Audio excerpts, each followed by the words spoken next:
Hello student, Uttarakhand की तैयारी कर रहे हैं। उत्तराखंड के जितने भी युवा हैं, स्टूडेंट हैं, जो आपके विभिन्न परीक्षाओं की तैयारी कर रहे हैं, उनके लिए हम इम्पोर्टेंट उत्तराखंड के प्रश्नों की सीरीज लेकर के आए हैं। उसका अगला प्रश्न पत्र है, इसकी पीडीएफ आप हमारे टेलीग्राम चैनल से प्राप्त कर सकते हैं। बाकी मैं यहाँ इसको एक्सप्लेन कर दे रहा हूँ। तो इसमें पहला क्वेश्चन है, गोरखों को ब्रिटिश सेना में भर्ती करने की सहमति किस वर्ष हुई थी?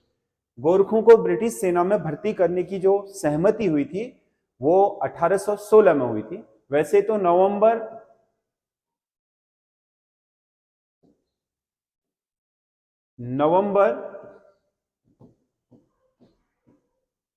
1815 में सिंगोली की संधि हो गई थी, लेकिन कुछ गोरखा सरदारों ने उसे माना नहीं, इसलिए मार्च 1816 में जो सिंगोली की संधि स्वीकार की नेपाल ने पूर्णतः, उसके बाद ये स्वीकृति बनी कि जो गोरखा आपके सैनिक हैं वो अगर यहां से नहीं जाना चाहे तो वो आपके अंग्रेजों की सेना में भर्ती हो सकते हैं। उसी से गोरखा रेजिमेंट का गठन भी हुआ, क्योंकि अंग्रेजी अच्छी तरीके से जानते थे कि आमने सामने की लड़ाई में गोरखों के जितना मतलब फुर्तीला और तीव्र गति से लड़ने वाला व्यक्ति इस दुनिया में कोई नहीं है। इसीलिए उन्होंने गोरखों को अपनी सेना में भर्ती करा लिया। जिन गोरखों को आपका बहुत कम पैसा मिलता था गोरखा आपका सेना में, या 2-2 साल के गैप के बाद उन्हें 2 साल के लिए भर्ती किया जाता था, उनके लिए भी अच्छा था, क्योंकि अंग्रेज नियमित सेना रखते थे और वेतन भी अच्छा खासा देते थे। इस वजह से वो भी उसमें सम्मिलित हो गए। तो 1816 में आपका गोरखों को ब्रिटिश सेना में भर्ती करने की सहमति बन गई। अगला क्वेश्चन है, पवार शासक ललित शाह के बाद श्रीनगर की गद्दी पर कौन बैठा? पवार शासक ललित शाह, थोड़ा विवादास्पद रहा इनके बाद का कार्यकाल, क्योंकि ललित शाह एक्चुअल में यहाँ जो आपका उत्तराखंड का जो कुमाऊं क्षेत्र है, यहाँ दीपचंद के समय जो आपका अराजकता फैल गई थी, हर्षदेव जोशी ने ललित शाह को यहाँ आमंत्रित करा। तो ललित शाह यहाँ आकर के अपनी सत्ता तो स्थापित कर गए और अपने दूसरे नंबर के बेटे प्रद्युम्न शाह को यहाँ पर गद्दी में बैठा भी गए कुमाऊं की। पर वापस जाते समय दुल्लड़ी नामक स्थान पर उनकी मृत्यु हो गई मलेरिया के कारण। तो उनका जो सबसे बड़ा बेटा था आपका पराक्रम शाह, जयकीर्त शाह, ये आपका गद्दी पर बैठ गया। परंतु जयकीर्त शाह प्रद्युम्न शाह से थोड़ा बहुत जलन रखता था, इसीलिए उसने कुमाऊं में आपका दिक्कतें पैदा करी, श्रीनगर में भी अराजकता फैलाई। तो फिर प्रद्युम्न शाह वापस आपके श्रीनगर की गद्दी को प्राप्त करने के लिए श्रीनगर गए और वहां पर फिर से उसने व्यवस्था को सुचारू बनाया। फिर बाद में जयकीर्त शाह आपके घरेलू अपने जो भी समस्याएं थी उनसे पीड़ित होकर के देवप्रयाग चले गए। वहीं पर उन्होंने अपने रघुनाथ मंदिर में प्राण त्याग दिए, ऐसा कहा जाता है। तो जो आपके ललित शाह है, इनके उत्तराधिकार के रूप में श्रीनगर की गद्दी पर जयकीर्त शाह ही बैठा था, परंतु वो शासन चला नहीं पाया, फिर प्रद्युम्न शाह बैठे। तो इस तरीके से इसका सही आंसर जयकीर्त शाह ही होगा। अगला क्वेश्चन है, कार्तिकेयपुर वंशीय राजाओं की राजभाषा क्या थी? कार्तिकेयपुर वंशीय राजा, जिन्हें कत्यूर भी कहा जाता है, पहले तो कार्तिकेयपुर में ही थे वो।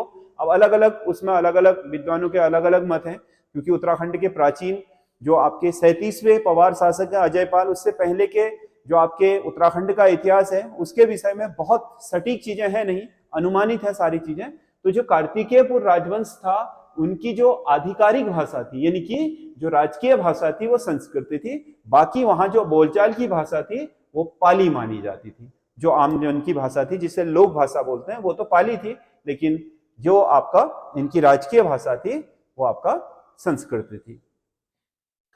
अगला क्वेश्चन है, उत्तराखंड में विधानसभा सीटों का अंतिम परिसीमन किस वर्ष हुआ था? अंतिम परिसीमन उत्तराखंड में विधानसभा सीटों के 2 परिसीमन हुए। एक तो हुआ था 2001 में और दूसरा हुआ 2008 में। फरवरी 2008 में जो परिसीमन हुआ है वो अंतिम परिसीमन है।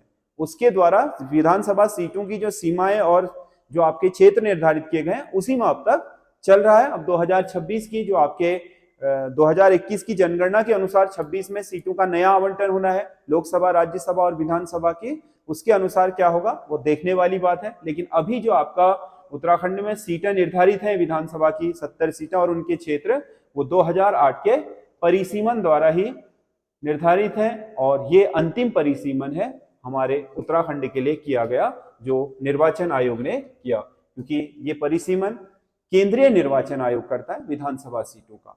राज्य में विजिलेंस या सतर्कता इकाई किसके अधीन कार्य करती है? राज्य की जो सतर्कता इकाई है, जो विभिन्न आपके करप्शन के मामले, इन सब के लिए आपका धरपकड़ करती है या आपके इन मामलों को निपटाती है, तो वो आपका जो विजिलेंस की टीम है वो राज्य में लोकायुक्त के अधीन है। उत्तराखंड है लोकायुक्त अधिनियम के तहत जो लोकायुक्त की आपके स्थापना की गई है, राज्य की सतर्कता टीम यानी कि विजिलेंस इसी के अधीन काम करती है। अगला क्वेश्चन है, राज्य में साहसिक पर्यटन, रोपवे व होटल को उद्योग का दर्जा किस वर्ष दिया गया? उत्तराखंड ने पर्यटन से जुड़ी हुई गतिविधियों को उद्योग का दर्जा आरंभ से ही देना शुरू कर दिया था। पर्यटन को एक थ्रस्ट उद्योग बना रखा है, तो उससे जुड़ी हुई गतिविधियों को भी उद्योग का दर्जा दे दिया गया। इसमें तीन चीजें हैं, साहसिक पर्यटन जो एडवेंचरस गतिविधियां हैं, जैसे रॉक क्लाइंबिंग है, जैसे आपका रिवर राफ्टिंग है, जैसे आपका ट्रैकिंग है, या आपका पैराग्लाइडिंग है। इन सब के लिए उत्तराखंड में बहुत अच्छी आपकी संभावना है। इसी को देखते हुए आपके साहसिक पर्यटन, रोपवे, उत्तराखंड में कई सारे आपके रोपवे हैं, और उसके अलावा इन सबसे जुड़ी हुई ढांचागत सुविधाएं, होटल, वो आपका उत्तराखंड सरकार ने इन सभी को आपका 2008 में उद्योग का दर्जा दे दिया था। 2008 में इन सबको उद्योग का दर्जा दे दिया था। अगला क्वेश्चन है, राज्य में सबसे कम बैंक शाखाएं किस जिले में स्थित हैं? सबसे कम बैंक शाखाएं ओवरऑल, चाहे वो क्षेत्रीय ग्रामीण बैंक की हो, कोऑपरेटिव बैंक की हो, या फिर नेशनलाइज जिन्हें हम व्यावसायिक बैंक बोलते हैं उनकी हो, सभी शाखाओं को मिला करके उत्तराखंड में सबसे अधिक शाखाएं देहरादून में है और सबसे कम शाखाएं बैंक की बागेश्वर जिले में है। सबसे कम इसी जिले में और सबसे ज्यादा देहरादून जिले में ओवरऑल सारे तरह के बैंकों की। अगला क्वेश्चन है, उत्तराखंड प्राविधिक शिक्षा एवं परीक्षा परिषद कहाँ स्थित है? प्राविधिक शिक्षा एवं परीक्षा परिषद मतलब जो इंजीनियरिंग से जुड़े हुए आपके एग्जाम कराती है, उसके लिए आपका रूल रेगुलेशन तय करती है प्राविधिक शिक्षा परिषद, और परीक्षा परिषद आपका है रुड़की में। रुड़की से ही संचालित होता है। राज्य के जितने भी इंजीनियरिंग कॉलेज हैं, उन इंजीनियरिंग कॉलेजों को, जो आपके पॉलिटेक्निक या आईटीआई वगैरह हैं, इनको सब आपकी जो मान्यता होती है वो यहीं से मिलती है, और इनके सारे एग्जाम कंडक्ट कराने की जिम्मेदारी इन्हीं की है। AICTE से भी मिलती है, ऑल इंडिया टेक्निकल जो एजुकेशन काउंसिल है, उसके द्वारा भी पर आपका परीक्षाओं को कंडक्ट कराने का काम इसी का होता है। गर्भवती महिलाओं को निःशुल्क उपचार देने हेतु राज्य में कौन सी योजना चल रही है? गर्भवती महिलाओं को निःशुल्क उपचार देने हेतु, यानी कि उन्हें विभिन्न तरह की जो गर्भावस्था के दौरान सुविधाओं की आवश्यकता होती है, उसको देने के लिए उत्तराखंड सरकार ने वंदे मातरम योजना आपके चलाई है राज्य में। आपके जननी सुरक्षा योजना केंद्र सरकार की योजना भी है, वो तो चल ही रही है। उसके अलावा ये राज्य सरकार की है वंदे मातरम योजना। उत्तराखंड राज्य का पहला बजट किसने पेश किया था? उत्तराखंड राज्य का पहला बजट 2001 में पेश हुआ था, और इसे पेश करने वाले पहले व्यक्ति थे रमेश पोखरियाल निशंक, जो अंतरिम सरकार में आपके वित्त मंत्री के काम संभाल रहे थे, और इन्होंने ही पहला आपका बजट पेश किया था उत्तराखंड का, जिस समय नित्यानंद स्वामी मुख्यमंत्री थे। उसके बाद आपका भगत सिंह कोश्यारी बने, फिर आपके अगले मुख्यमंत्री बन गए थे कौन? नारायण दत्त तिवारी, वो तो निर्वाचित हुए। गढ़वाली भाषा की शब्द संपदा किसकी रचना है? गढ़वाली भाषा की शब्द संपदा है आपका रमाकांत बेंजवाल। रमाकांत बेंजवाल। अबोध बंधु बहुगुणा जो गढ़वाली आपका व्याकरण है, उससे जो उसकी पुस्तक है गढ़वाली व्याकरण, और जो आपका अरविंद पुरोहित है गढ़वाली हिंदी शब्दकोश है इनकी, और अजय रावत गढ़वाल का इतिहास है।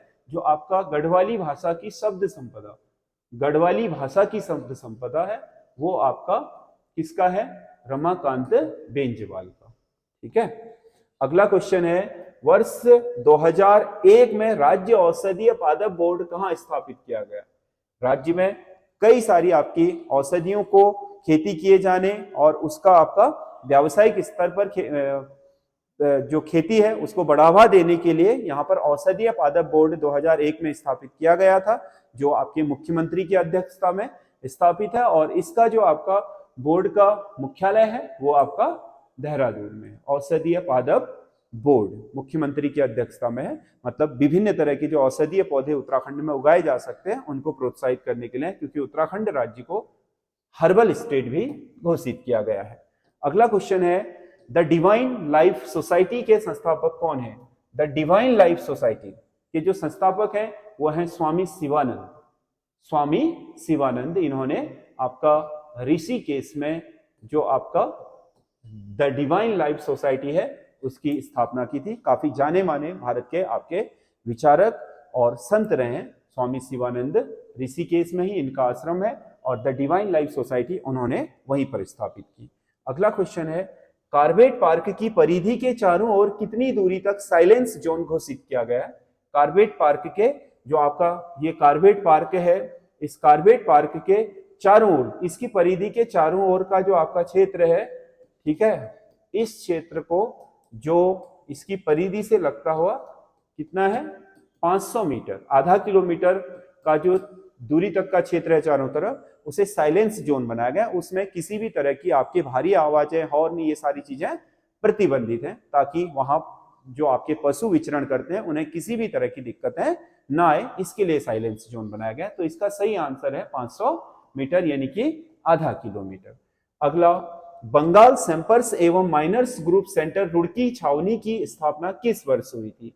बंगाल सैंपर्स एवं माइनर्स ग्रुप, जिसे हम बंगाल इंजीनियरिंग बोलते हैं, जो हमारी भारतीय सेना के लिए आपके युद्ध के समय या आपातकालीन परिस्थितियों में विभिन्न तरह के इंजीनियरिंग के इक्विपमेंट, जैसे नदी आ गई वहां स्थायी पुल बनाना है, या कहीं पर आपके जल्दबाजी में बंकर और आवास बनाने हैं, जिस भी तरह के कि आपके इमरजेंसी आपकी सुविधाएं होती हैं, जो आपके इंजीनियरिंग कोर उपलब्ध कराता है, वो आपका बंगाल इंजीनियर है। इसका जो आपका मुख्यालय है वो रुड़की में है और रुड़की छावनी की स्थापना इसके लिए की गई थी 1853 में। जो आपका रुड़की इंजीनियरिंग कॉलेज था, जिसे थॉमसन आपका civil engineering college of civil engineering कहा जाता था थॉमसन के नाम से, वो आपका रुड़की में स्थापित हो चुका था। तो वहां के इंजीनियरिंग की सहायता ली जाती थी। यहाँ के जो आपके इंस्ट्रक्टर होते थे, मतलब जो यहाँ इंजीनियरिंग का काम सिखाते थे, इसीलिए इसे रुड़की में बनाया गया, ताकि आपका जो रुड़की इंजीनियरिंग कॉलेज, जिसे उस समय थॉमसन सिविल इंजीनियरिंग कॉलेज कहा जाता था, उसकी मदद से यहाँ पर इंजीनियरिंग के आपके सेना को गुर सिखाए जा सके। तो ये इस विशेषीकृत आपका Bengal sappers and miners group जो है वो आपका इंजीनियरिंग ग्रुप है भारतीय सेना का, ठीक है। और आपातकालीन परिस्थितियों में ये आपके भारतीय सेना को विभिन्न तरह की सुविधाएं उपलब्ध कराता है। कौन सा एक सुमेलित नहीं है? देवीदत्त पंत, वैज्ञानिक और शिक्षाविद, और लास्ट में देवीदत्त पंत आपको पता है यूकेडी में भी आपके संस्थापक सदस्य भी रहे। तो वैज्ञानिक तो थे ही, प्रकाश समिति के बहुत बड़ा आपका इनका शोध पत्र है। डीपी डोभाल भूवैज्ञानिक है, शिक्षाविद नहीं है बल्कि भूवैज्ञानिक है, Wadia institute of Himalayan geology के, तो भूवैज्ञानिक, ठीक है। सत्य प्रसाद रतूड़ी ये संपादक रहे हैं समाचार पत्रों के, और राजेंद्र धस्माना साहित्यकार हैं, जिन्होंने गढ़वाली में बहुत सारे आपके साहित्य की रचना की है। तो इसका सही आंसर डीपी डोभाल होगा, जो आपके Wadia institute of Himalayan geology के एक जाने माने भू वैज्ञानिक रहे हैं। अगला क्वेश्चन है, निम्नलिखित में से कौन सा एक पद्म भूषण से सम्मानित नहीं है? पद्म भूषण कमलेंदुमती साहब तो पहली थी, इन्हें मिला ही है। सुमित्रा नंदन पंत को मिला है, ठीक है। चंडी प्रसाद भट्ट को भी मिला है पद्म भूषण। हर्षवर्धन बहुगुणा को नहीं मिला है। ये पद्मश्री तो हैं परंतु पद्म भूषण नहीं है। पद्मश्री 1971 में मरणोपरांत मिला था। जाने माने आपके क्या रहे हैं? पर्वतारोही रहे हैं। पर्वतारोहण के क्षेत्र में इनके नाम से ही आपके उत्तराखंड में जो आपका निम है वो हर्ष बहुगुणा छात्रवृत्ति भी चलाता है। तो ये जो हर्षवर्धन बहुगुणा है ये उत्तराखंड के जाने माने आपके क्या रहे हैं? पर्वतारोही। तो इन्हीं के इनको पद्म श्री प्राप्त हुआ, उससे ऊपर का पद्म भूषण नहीं। अगला क्वेश्चन है, उत्तराखंड में ऑर्किड संरक्षण के लिए चयनित मंडल घाटी कहाँ स्थित है? ऑर्किड क्या है? फूलों की प्रजाति, छोटी पत्ते वाले, जैसे रात रानी या आपके अधिकतर जो फूलों की घाटी में उगने वाले फूल हैं वो ऑर्किड प्रजाति के ही हैं, जिनकी आपके गंध बहुत तीक्ष्ण होती है। ऑर्किड के फूल और पत्तियां छोटी होती हैं। तो वो ऑर्किड के फूलों के संरक्षण के लिए चुनी गई आपके उत्तराखंड की पहली जो आपका संरक्षण घाटी है वो है मंडल घाटी। क्या है? मंडल घाटी। और ये मंडल घाटी है चमोली जिले में। चमोली जिले में। अगला क्वेश्चन है, कामेट पर्वत किन दो नदियों के बीच स्थित है? कामेट पर्वत आपका उत्तराखंड में नंदा देवी के बाद दूसरा सबसे ऊंचा पर्वत है, जिसके एक ओर आपके धौली गंगा है और एक ओर आपका सरस्वती नदी और बीच में है कामेट पर्वत। तो धौली और सरस्वती, धौली मतलब पश्चिम जो धौली है, ठीक है, और जिसे हम विष्णुगाड़ भी बोलते हैं, ये आपका सरस्वती और धौली के बीच स्थित है। तो इसका सही आंसर ए ही होगा। अगला क्वेश्चन है, उत्तराखंड की दून घाटी क्षेत्र में औसत वार्षिक वर्षा का स्तर क्या है? दून घाटी क्षेत्र, जो खासकर बड़ा दून, देहरादून या पाटली दून क्षेत्र हैं, इनमें जो औसत वार्षिक वर्षा है वो थोड़ा ज्यादा होती है अपेक्षाकृत, क्योंकि दून घाटियां आपके कटोरे की तरह है और दिन में दोपहर में गर्मी के कारण यहाँ के जंगलों में वाष्पोत्सर्जन होता है और दोपहर के बाद यहाँ गर्मी के दिनों में अक्सर वर्षा हो जाती है। इसीलिए हमारा उत्तराखंड वैसे मानसूनी वर्षा क्षेत्र के अंतर्गत आता है, दक्षिण पश्चिम मानसून से बारिश होती है, लेकिन 150 सेंटीमीटर औसत वर्षा होती है मानसून से। तो यहाँ का जो स्तर है वो 200 से 250 सेंटीमीटर है, और वो 200 से 250 सेंटीमीटर इसलिए बन पाया है क्योंकि जो 50, 60, 70, 80 तक, 100 तक जो भी आपका ज्यादा वर्षा होती है सेंटीमीटर तक दून घाटी में, वो वहां के लोकल कंडीशन के कारण होती है। देहरादून क्योंकि अब तो कंक्रीट का जंगल बन चुका है, पूरे वन कट चुके हैं, नहीं तो वो वन नगर कहलाता था, और वहां पर वार्षिक वर्षा अपेक्षाकृत उत्तराखंड में अधिक होती थी उस घाटी में, इसीलिए चावल की खेती के लिए सबसे उपयुक्त माना जाता था। परंतु अब वहां का क्लाइमेट आपका शहरीकरण के कारण चेंज हो गया, नहीं तो दून घाटी में आपका 200 से 250 सेंटीमीटर तक वार्षिक औसत वर्षा होती थी, जो उत्तराखंड के अन्य भागों से औसत वर्षा के मामले में थोड़ा कम है। पर्टिकुलर क्षेत्र छोड़ दो, जैसे नरेंद्र नगर मसूरी है, वो भी आपके दून घाटी की तरफ का ही मुंह है, इसलिए वहां पर थोड़ा ज्यादा वर्षा होती है। लेकिन दून घाटी की बात करें तो देहरादून में सबसे ज्यादा बारिश होती है। उत्तराखंड के किस क्षेत्र में बृहद हिमालय, उत्तराखंड के किस क्षेत्र में बृहद हिमालय स्थित नहीं है? किस जिले में? टिहरी में है बृहद हिमालय, तभी तो आपका खतलिंग ग्लेशियर है। अल्मोड़ा जिले में कोई बृहद हिमालय नहीं है। बृहद हिमालय क्योंकि जहां से हिमरेखा शुरू होती है वहीं पर बृहद हिमालय है। बागेश्वर में भी है, यहाँ पर आपके बहुत सारे ग्लेशियर है। रुद्रप्रयाग में भी है, यहाँ पर भी आपके बहुत सारे ग्लेशियर है। अल्मोड़ा जिले में नहीं है, तो इसका सही आंसर अल्मोड़ा होगा, बी। कौन सा होगा? बी। इस जिले में कोई आपका ग्लेशियर नहीं है, या कोई भी हिमरेखा नहीं है, या परमानेंट आपका कोई भी आपका ऐसी चोटी नहीं है जिस पर बर्फ रहती है, क्योंकि बृहद हिमालय में आपके बर्फ परमानेंट है। अगला क्वेश्चन है, यमुना नदी का लगभग कितना प्रतिशत भाग उत्तराखंड में प्रवाहित होता है? यमुना नदी का कितना प्रतिशत भाग कह रहे हैं? यमुना की टोटल लंबाई आपके यमुनोत्री से लेकर के आपके जो इलाहाबाद है, जहां गंगा से मिलती है, वहां जाने तक इसकी लंबाई है 1384 किलोमीटर, और उत्तराखंड में जस्ट बहती है 136 किलोमीटर।